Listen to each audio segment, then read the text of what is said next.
May karapatan tayong magpadoktor, pero wala tayong karapatan. Muli-muliin yung sakit natin, ipagkatiwala natin sa Diyos. Sa awa ng Diyos, 2 buwan na po akong hindi nagpapadoktor. At sabi ko, sayang naman yung 10,000 kung gagamitin ko sa kampanya. Di po baga, kasi siyempre, hindi naman pwedeng walang pamirinda, parang nakit ka.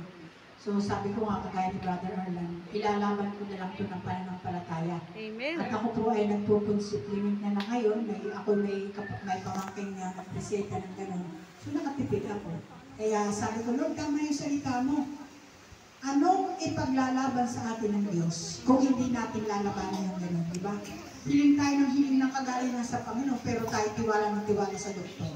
So magtiwala tayo sa Panginoon. Amen. Magtiwala tayo sa Diyos, papagalingin tayo ng Panginoon. Amen. Alam niyo po ba, tama yung sinasabi ni Dok Alan gawin natin yung lahat, di ba?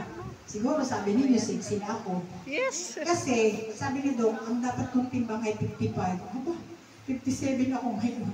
Sabi ko, aba naman ang tsura ko pag ako 55. Pero dapat sumunod din tayo sa mga pinagtatagubilin ng doktor. Alam ko, sasamahan tayo ng Panginoon, Brother Arlen. Papagaling din tayo. Amen. Salamat, palakpakan.